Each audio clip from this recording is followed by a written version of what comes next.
آخر میں اب جو میں بات کرنے آیا تھا، آپ سب کو یہاں اکٹھا کیا، آج وہ دن ہے 84 سال پہلے علامہ اقبال اس دنیا سے گئے تھے۔ سامنے ان کا مزار ہے، اور وہ ایک ایسا انسان تھا، شاید ہی کوئی ایسا ذہن 500 سال میں مسلمان دنیا میں آیا ہو۔ اور علامہ اقبال کی جو پوری کوشش تھی کہ ایک غلام قوم کو اٹھائے، زندہ کرے غلام قوم کو، کہ اس رزق سے موت اچھی ہے، جس رزق سے پرواز میں آتی ہے کوتاہی۔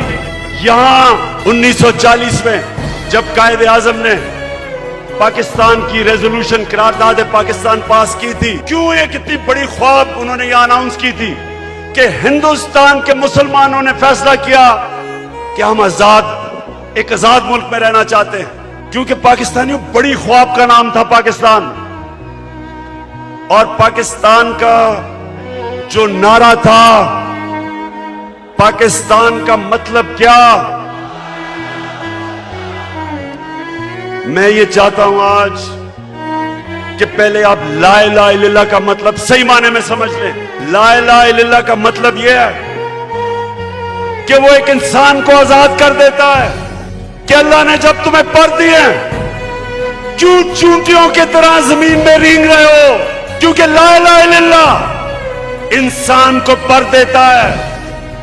جب علامہ اقبال کہتا ہے کہ پرواز میں کوتاہی نہ آئے، تو کوتاہی تب آتی ہے جب انسان غلامی کرتا ہے۔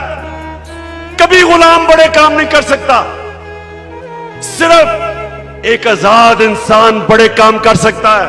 تو پاکستانیوں، اس لیے میں آج آپ کے پاس آیا ہوں کہ یہ جو کہتا ہے کہ بیکرزن کہ ہم جناب مقروض ہیں اس لیے غلام ہیں، شہباز شریف تم پیسے کے غلام ہو، ہم قوم آزاد ہیں۔ شرم کرو کہ 22 کروڑ لوگوں کو تم نے غلام بنا کے رکھ دیا، کیونکہ تم خود غلام ہو، تمہارے پیسے باہر پڑے ہیں، اپنے پیسوں کی پوجا کرنے والے تم نے۔ ہم جو ایک بڑی عظیم خواب پاکستان جو بننا تھا، آپ نے ہمیں چونٹیوں کی طرح زمین پہ رکھا ہوا ہے۔ میں آج آپ کو آزاد کرنے آیا ہوں، میں آپ آج سے عہد لینے آیا ہوں کہ ہم نے اقبال کا شاہین بننا ہے۔ ہم نے کسی صورت کسی کے سامنے جھکنا نہیں ہے۔ ہم نے 22 کروڑ کی ایک ایسی قوم بننا ہے، وہ قوم بننا ہے۔ اور میرا لیڈر قائد اعظم تھا، جو ایک غلام ہندوستان میں بھی آزاد آدمی تھا۔ ہم کسی صورت سوائے اللہ کے کسی کے سامنے نہیں جھکیں گے۔ آپ کی پرواز اوپر چلی جائے گی۔ جس دن لا الہ الا اللہ کا مطلب آپ سمجھ گئے، آپ کی زنجیریں ٹوٹ جائیں گی۔ یہ جو غلامی کی زنجیروں میں ہمیں ڈالنا چاہتے ہیں، ٹوٹ جائیں گی۔ ہماری کبھی فورن پالیسی آزاد نہیں ہوئی، سوائے تھوڑی دیر کے بھٹو کے زمانے میں، اور بھٹو کو سازش کر کے اندرونی میر جعفر نے اس کو پھانسی دلوائی۔ کبھی اس کے بعد آزاد نہیں ہوئی، لیکن کبھی اتنی غلام بھی نہیں ہوئی جو یہ 3 اسٹوجز کے دوران ہوئی ہے۔ جو پیغام لے کے آیا ہوں وہ یہ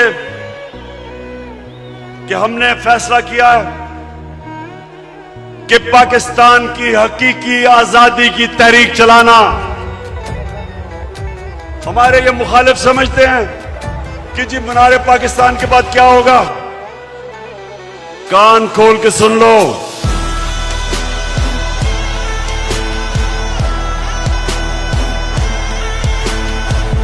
کان کھول کے سن لو کہ اصل پارٹی تو اب شروع ہوئی ہے، کہ آپ نے سب نے تیاری کرنی ہے۔